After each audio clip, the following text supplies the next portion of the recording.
여보, 나 너무 힘들어요. 당신이 좀 도와줘요. 이딴 소리는 하지도 말고 다시는 내 앞에 나타나지 마라. 당신은 딸 보고 싶지도 않아요? 밤마다 아빠 사진 보면서 울어요. 아이를 가지고 내 마음 흔들지도 말고 그만 돌아가. 그리고 그 아이를 또 상처 주지 마라. 그럼 데려가요. 대신 1억 원만 주세요. 뭐라고? 지금 딸을 팔겠다는 거야? 팔려는 게 아니라, 맞아, 팔아야겠어. 어쩔 수 없어. 나도 너무 힘들어. 그 아이, 당신이 키우는 게 맞는 것 같아요. 알았어. 그럼 그렇게 하지? 내가 키우지. 하지만 이것으로 끝이야. 나와 아이에게 다시는 나타나지 않는다는 조건이야. 안녕하세요. 사연나 팔수를 찾아와 주셔서 너무 감사합니다. 오늘은 창원에서 태어나서 성장하시다가 서울에서 회사 생활을 하셨던 이정우님의 사연을 전해드립니다. 사연 시작하기 전에 구독 버튼 한번 쿵 눌리는 거 아시죠?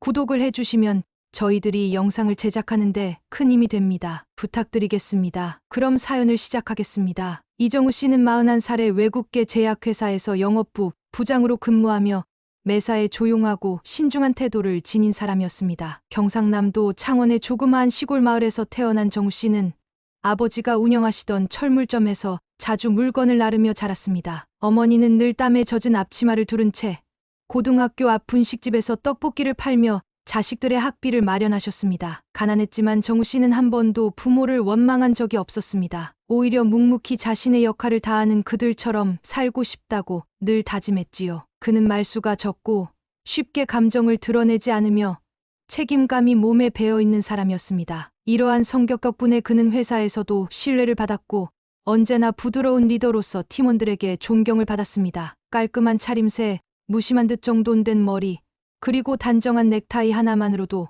그는 성실한 남자의 전형처럼 보였습니다. 그의 아내 윤하경 씨는 올해 38살입니다. 대학에서 영문학을 전공하고 졸업 후엔 번역회사에 다니다 프리랜서로 독립했습니다. 하경 씨는 도시적인 외모를 가졌고 뚜렷한 이목구비에 하얗고 고운 피부, 매혹적인 미소가 인상적인 여성이었습니다. 결혼 전엔 친구들 사이에서 누구나 한 번쯤은 반하는 얼굴이라는 말을 자주 듣곤 했습니다. 정우 씨가 그녀에게 처음 반한 것도 비 오는 날 커피를 들고 서점 안에서 책을 읽던 그녀의 눈빛 때문이었습니다. 그들은 소개팅으로 처음 만났고 첫 만남부터 서로의 조용한 기질이 닮았다는 느낌을 받았습니다. 하경 씨는 부드럽지만 냉정한 성격을 가졌고 지적인 대화를 좋아하며 말투도 나긋하고 정중했습니다. 결혼한 지 어느덧 12년이 지났고 지금은 초등학교 4학년인 딸을 하나 두고 있었습니다. 정우 씨는 바쁜 와중에도 딸아이의 학원 스케줄을 꼼꼼히 챙겼고 주말엔 셋이서 함께 공원에 가거나 간단한 외식을 하며 소소한 일상을 즐겼습니다. 그러나 어느 순간부터인가 무언가 조용히 어긋나고 있다는 생각이 들기 시작했습니다. 하경 씨는 몇 달 전부터 창작 글쓰기 모임에 참여하게 되었고 주말마다 외출이 잦아졌습니다. 처음엔 단순한 자기계발로 여겼고 아내의 사회적 활동을 존중해 주려 했습니다. 하지만 이상했습니다. 오늘은 차 좀 쓸게요. 늦게 들어갈 것 같아요. 카페에서 모임이 늦게 끝났어요.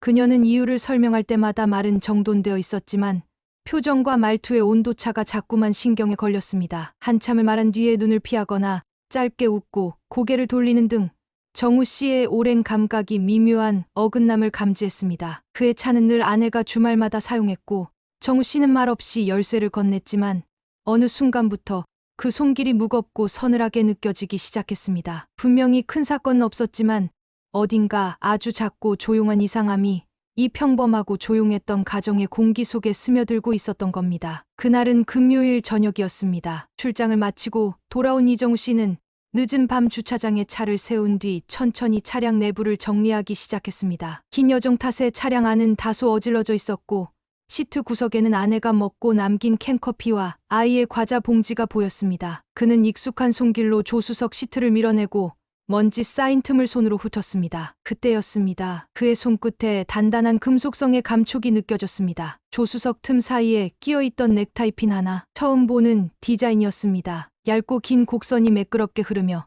끝부분에는 작은 사파이어 보석이 박힌 고급스러운 넥타이 핀이었습니다. 이건 내 것이 아니다. 정우 씨는 몇 번이나 자신의 양복을 떠올렸습니다. 그는 언제나 단정하지만 액세서리엔 무심한 사람이었습니다. 넥타이 핀은 평소 잘 착용하지도 않았고 사파이어 장식 같은 고급 제품은 그의 취향이 아니었습니다. 묘하게 차가운 감정이 손끝을 타고 올라왔습니다. 혹시 하경이가 선물 받은 건가? 그는 스스로 그런 합리화를 해보았지만 어쩐지 마음이 불편했습니다. 그날 밤 그는 아내에게 조심스레 물었습니다. 하경아, 이 넥타이핀 혹시 너 거야? 하경 씨는 순간 고개를 들었고 정우 씨의 손에 들린 물건을 보자 잠시 멈칫했습니다. 그리고는 아주 짧은 침묵 뒤 가볍게 웃으며 말했습니다. 아마 모임 사람 중에 누가 잠깐 차에 탔나 봐요. 그때 빠졌겠지 뭐.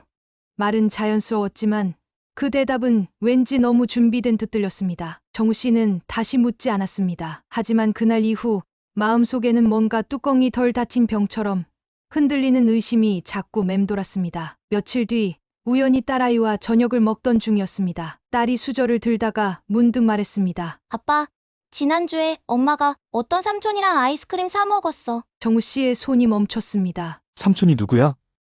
몰라. 아빠 차에서 내렸는데 엄마랑 되게 친했어. 둘이 웃으면서 걸어갔어. 정우 씨는 눈을 감았습니다. 머릿속에서 넥타이 핀, 아내의 대답, 삭제된 블랙박스 영상, 딸의 말이 하나의 퍼즐처럼 이어졌습니다. 그리고 그는 처음으로 인정했습니다. 뭔가 있다. 뭔가 분명히 있다.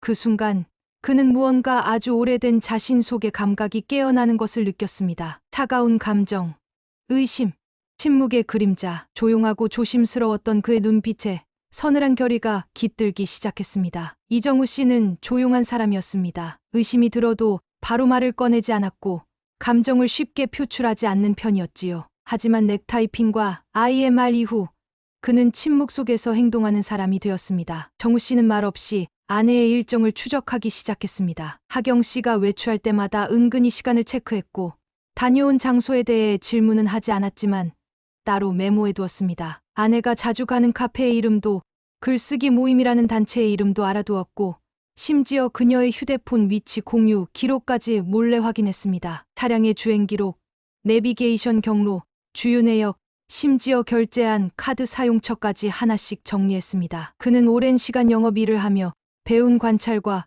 기록의 기술을 그대로 이 상황에 적용했습니다. 며칠 뒤 그는 아내가 카페에서 나와 어떤 남성과 함께 걷는 모습을 건물 외벽의 CCTV 화면으로 확인했습니다. 남자는 키가 크고 잘 차려입은 옷차림에 안경을 쓴 중년이었습니다. 하경 씨는 그와 마주 웃고 있었고 두 사람의 그림자는 당연하다는 듯 나란히 겹쳐져 있었습니다. 그 남자는 김영록이란 이름의 글쓰기 모임 강사였습니다. 정우 씨는 차분하게 그의 이름과 연락처를 조사했고 강사가 운영하는 블로그와 SNS 계정, 과거 강연 이력까지 파악했습니다. 그러나 그가 아직 완전히 확신할 수 있었던 건 아닙니다. 정우 씨는 증거가 필요했습니다. 법적, 논리적으로 명확한 확신과 증명이 있어야만 이 싸움에서 이길 수 있을 것이라 믿었습니다. 하지만 그보다 먼저 움직인 쪽은 아내였습니다. 어느 날 갑자기 경찰로부터 연락이 왔습니다. 가정폭력 피해 신고가 접수됐습니다. 진술을 들어야 합니다. 정우 씨는 처음에는 장난인 줄 알았습니다. 그러나 아내는 담담하게 말했습니다. 정우 씨, 당신은 요즘 너무 이상해요. 자꾸 핸드폰을 몰래 보고 쫓아오고 말없이 감시하잖아요. 딸 앞에서도 신경질을 내고 불안정해요. 하경 씨는 경찰서에서 남편의 감시, 정서적 압박, 무언의 폭력을 진술했고 그 결과 정우 씨는 접근 금지 가처분 조치를 받게 됩니다. 게다가 그녀는 이미 법적 수순을 준비해두고 있었습니다. 정우 씨와 공동명의였던 집은 이미 본인 단독 명의로 바꿔둔 상태였고 공동 계좌의 예금, 보험 해약금, 정우 씨 명의의 마이너스 통장까지 모두 아내 쪽으로 정리되어 있었습니다. 정우 씨는 그제야 깨달았습니다. 그녀는 그 순간을 오래전부터 준비해왔다는 것을. 의심했던 시간 동안 그는 너무도 조용하게 움직였지만 그녀는 그보다 훨씬 더 빠르고 치밀하게 모든 수를 준비해 두었던 겁니다. 정우 씨는 거실에 앉아 멍하니 하경 씨가 건넨 이혼 서류를 바라보았습니다. 그녀는 싸늘한 눈빛으로 단 한마디를 남기고 방으로 들어갔습니다. 이쯤에서 서로 놓아줘요. 당신도 나도. 이제 그만 지쳐요. 그날 이후 이정우 씨의 일상은 조용히 무너져 내리기 시작했습니다. 하경 씨는 변호사를 선임하고 정식으로 이혼 소송을 제기했습니다. 소장에는 정신적 학대와 감시, 불안정한 심리로 인한 가정 내 갈등이라는 항목이 적혀 있었고 그 아래에는 하경 씨가 오랫동안 기록한 듯한 일기 형식의 진술문, 그리고 딸아이의 진술서까지 첨부되어 있었습니다. 정우 씨는 말로는 부정했습니다. 나는 단 한 번도 손을 올린 적이 없습니다. 감씨. 아니요. 저는 그저 진실이 궁금했을 뿐입니다. 그러나 그의 목소리는 점점 작아졌습니다. 법정에서 마주한 아내는 침착했고 준비되어 있었으며 이미 판을 짜 둔 사람이었습니다. 그녀는 차분하게 진술했고 정우 씨는 격앙된 감정을 억누르지 못하고 말을 잇지 못하는 날도 많았습니다. 재판부는 결국 남편의 의처증적 성향, 감정적 불안정, 자녀 양육에 부적합한 환경이라는 판결을 내렸고 재산 분할에 있어서도 하경 씨에게 대부분이 넘어갔습니다. 심지어 딸아이의 양육권까지 그녀에게 주어졌습니다. 정 씨는 그날 이후 며칠간 아무것도 먹지 못했습니다. 빈 집 안에서 식탁 위에 널브러진 딸의 연필, 아내가 남기고 간 커피잔, 벽에 걸린 가족 사진만이 그를 바라보고 있었습니다. 나는 가족을 잃었다. 누구도 내 말을 믿지 않았다. 그는 한동안 회사의 업무조차 제대로 처리할 수 없었습니다. 거래처와의 약속을 잊거나 전화 응대를 실수하고 보고서 제출 기한을 넘기기도 했습니다. 사람 좋은 웃음으로 항상 그를 응원하던 부하 직원들조차 점점 그를 피하기 시작했습니다. 그리고 어느 날 인사팀으로부터 공식 통보가 왔습니다. 정우 부장님, 지금 상태로는 팀 리더로서의 업무 수행이 어렵다는 의견이 많습니다. 당분간 휴직하시든지 정리하시는 쪽으로 논의하겠습니다. 그는 아무 말도 하지 않았습니다. 그렇게 정우 씨는 직장마저 잃었습니다. 집도, 딸도, 일도 모두 사라진 정우 씨는 결국 방 한 칸짜리 고시원으로 들어갔습니다. 창문 하나 없는 어두운 방, 좁은 책상 위에 컵라면과 물티슈가 놓여있는 그곳은 그가 처음으로 스스로를 패배자라 느낀 공간이었습니다. 밤마다 딸의 웃음소리가 귀에 맴돌았고 아내가 마지막으로 던진 차가운 말이 가슴을 후벼 팠습니다. 당신은 이미 무너진 사람이에요. 그 말이 이제는 사실처럼 느껴졌습니다. 고시원 생활은 생각보다 훨씬 빠르게 정우 씨의 마음을 갉아먹었습니다. 커피포트 하나와 종이컵 몇 개가 놓인 좁은 공간 TV도 창문도 없는 방 안에서 그는 매일 밤 자기 존재의 쓸모를 묻는 나날을 보내고 있었습니다. 그러던 어느 날 오랜 친구 민호에게서 전화가 찾아왔습니다. 야, 내 소식 들었다. 지금 일 없어? 내 세차장 잠깐 도와줘. 숙식은 내가 해결해 줄게. 정우 씨는 고개를 들지 못했습니다. 하지만 더 이상 물러설 곳이 없었기에 그는 감사하다는 말조차 삼킨 채 고개를 끄덕였습니다. 그렇게 그는 민호의 세차장에서 일하게 되었습니다. 하루 12시간, 손에 물집이 터지고 발바닥이 짓무르도록 끄는 말 없이 자동차를 닦고 먼지를 털고 타이어를 문질렀습니다. 그래도 고시원에서 생활하던 것보다는 훨씬 나았습니다. 그곳 세차장의 사무실 소파에서 잠을 자고 이른 아침에 화장실에서 찬물로 샤워를 해도 돈을 벌고 있다는 안도감이 그를 더욱 열심히 일하게 만들었습니다. 그러던 어느 비 오고 개인 다음 날 정우 씨는 혼자 주차장 구석에서 검은색 외제차를 닦고 있었습니다. 비에 젖은 셔츠는 몸에 달라붙었고 물구덩이 속에서 운동화는 철퍼덕 소리를 냈습니다. 그때였습니다. 운전석에서 누군가 내렸습니다. 정장 차림, 말끔한 구두, 손목엔 고급 시계. 부장님, 정우 부장님 아니세요? 정우 씨는 고개를 들었습니다. 그는 윤상우, 예전 회사에서 자신이 직접 키워낸 후배였습니다. 저 상우예요. 예전에 영남지사에서 같이 일했던 저 기억 못 하시겠죠? 정우 씨는 당황했지만 고개를 끄덕였습니다. 그리고 말없이 웃으며 외제차 보닛을 닦았습니다. 상우는 눈시울이 붉어졌습니다. 부장님, 여기가 어딥니까? 왜 이런 일을 무슨 일이 있으셨어요?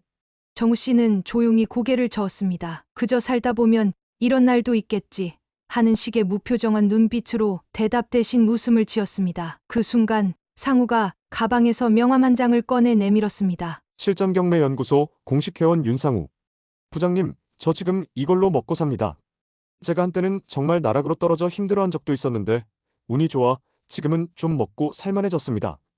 우연히 유비부를 보다가 유튜브 채널의 실전경매연구소를 보고 그곳 소장님과 인연이 되어 소장님이 하라는 대로만 했더니 믿고 맡기니까 소장님이 알아서 물건 추천해 주시고 계약부터 명도까지 다 도와주셨어요. 정우 씨는 놀란 표정으로 상우를 바라보았습니다. 정말 혼자 공부 안 하고도 된다고? 예, 진짜예요. 유튜브 한번 검색해서 찾아보세요. 제가 할 수 있었다면 부장님은 더 잘하십니다. 정말 이 소장님은 사람 살리는 분이에요. 저 지금 건물 2채 있습니다. 그날 밤 정우 씨는 세차장 사무실 소파에 앉아 유튜브 실전경매연구소를 검색했습니다. 작고 오래된 노트북, 간헐적으로 끊기는 와이파이 속에서 정우 씨는 처음으로 낙찰, 명도, 종잣돈이라는 단어들을 마주했습니다. 그의 눈빛이 달라졌습니다. 절망이 뿌리내린 시선에 처음으로 살아날 수도 있다는 희미한 빛이 떠올랐습니다. 영상 속 소장이 또박또박 말했습니다. 망했다고요? 괜찮습니다. 경매는 원래 절박한 사람이 살아나는 길입니다. 정우 씨는 화면을 응시한 채 마치 오래전 잊고 지냈던 어떤 의지 하나가 다시 심장 안에서 천천히 고요히 깨어나는 것을 느꼈습니다. 이제는 정말 마지막이다. 정우 씨는 그런 마음으로 실전경매연구소 소장에게 연락을 드렸습니다. 전화기 너머로 들려오는 목소리는 차분하고 단호했습니다. 이정우님, 지금 가진 종잣돈은 얼마인가요? 1천만 원 조금 넘습니다.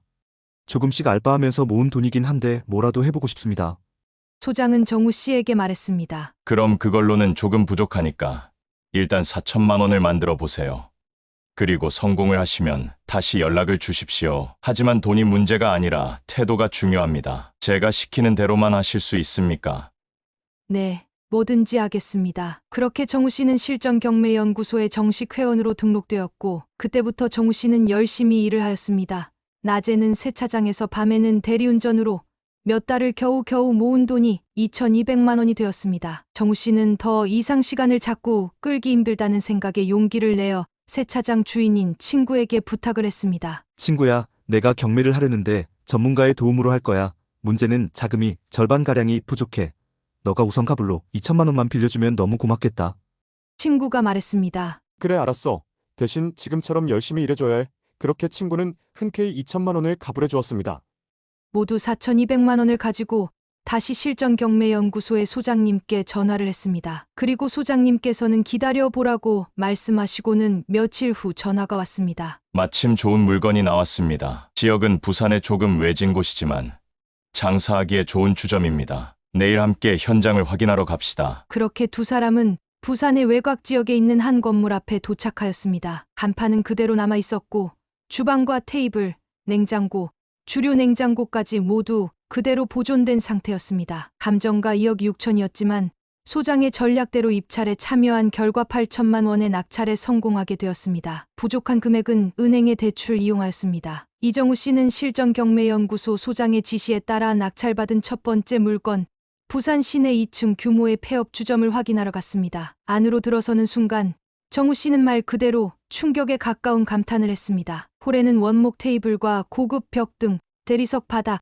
LED 조명까지 모두 깔끔하게 보존된 상태였습니다. 심지어 무대와 노래방 기계, 음향 설비까지 그대로 남아 있었습니다. 소장이 설명했습니다. 이곳, 이전 사장은 비문제로 갑자기 영업을 접은 곳입니다. 명도 협상 시 제가 직접 나서서 모든 인테리어를 무상으로 인수하는 조건으로 정리했습니다. 이 정도 인테리어 새로 하려면 최소 1억 5천만 원 이상입니다. 지금 정우 씨는 그걸 그냥 받아가시는 겁니다. 노래방 기계는 사장이 따로 철거하지 않고 두고 갔기에 고물값 정도인 30만 원에 매입하기로 협의되었고 간판도 세련된 디자인이라 그대로 유지하기로 했습니다. 더 놀라운 건 인력 문제였습니다. 이전에 일하던 아르바이트 여성 직원 2명 중 1명은 그대로 남고 싶다고 했고 소장님은 경력 있는 40대 여성 관리직 직원 2명을 새로 연결해 주었습니다. 정우 씨는 단숨에 장비, 인테리어, 인력까지 모두 세팅된 상태에서 출발하게 된 것입니다. 그는 믿기지 않는다는 표정으로 가게 안을 둘러보았습니다. 정말 이게 다 가능한 겁니까? 소장님은 단호하게 말했습니다. 가능한 게 아니라 이게 바로 실전경매의 핵심입니다. 불과 일주일 만에 위생청소와 영업신고, 주류 유통업체 계약까지 소장이 일괄 지원해 주었고 정우 씨는 드디어 가게 문을 열었습니다. 영업 첫날부터 손님들이 들어오기 시작했고 퇴근 후 술 한잔 하려는 직장인들, 인근 상권의 단골 손님들까지 입소문으로 점점 늘어났습니다. 정우 씨는 직접 카운터를 지키며 미소로 손님을 맞이하고 재고 관리, 마감 정산까지 꼼꼼히 챙기며 가게를 책임졌습니다. 첫 달 월 매출 5천만 원, 인건비와 재료비, 임대료를 제하고 남은 순이익은 약 2천만 원이었습니다. 그날 밤 가게 불을 모두 끄고 정우 씨는 홀 의자에 조용히 앉았습니다. 손에는 따뜻한 컵라면 하나. 예전 고시원에서 먹던 그 라면과는 분명히 같은 것이었지만 지금의 맛은 전혀 달랐습니다. 그는 조용히 속으로 말했습니다. 인생, 한 번쯤은 다시 시작해도 되는 거구나. 정우 씨가 운영하는 주점은 어느덧 자리를 잡아 매달 안정적인 수익을 내고 있었습니다. 그는 이후에도 실전경매연구소 소장의 조언을 따라 소형 빌라, 상가, 단독주택 등 다양한 물건에 투자했고 3년이 지난 지금 건물 4채, 시세 기준 자산 약 350억 원을 보유한 자산가가 되어 있었습니다. 하지만 그는 여전히 말이 적고 겉으로는 검소한 사람으로 남아 있었습니다. 그러던 어느 날 얼마 전 매입한 6층 건물의 6층 주거층에서 쉬고 있는데 누군가 밖에서 초인종을 눌렀습니다. 정우 씨는 조심스럽게 문을 열렸습니다. 낡은 트렌치 코트, 부은 얼굴, 피곤한 눈동자. 그 자리에 서 있던 사람은 한때 그와 함께 가정을 이루었던 윤하경 씨였습니다. 여보, 오랜만이에요. 그녀는 서슴없이 들어와 맞은편 자리에 앉았습니다. 그리고 곧장 본론을 꺼냈습니다. 돈 좀 줄 수 있어요? 딱히 부탁할 사람도 없고 지금 정말 막막해서 그래요. 정우 씨는 말없이 그녀를 바라보았습니다. 대답도 반문도 없이 조용히 눈을 맞추었습니다. 그 눈빛에는 증오도 연민도 없이 그저 이미 끝난 사람을 보는 담담함만이 담겨 있었습니다. 하경 씨는 억지로 웃으며 말을 이어갔습니다. 그 사람 떠났어요. 카드 다 막히고 방도 곧 나가야 해요.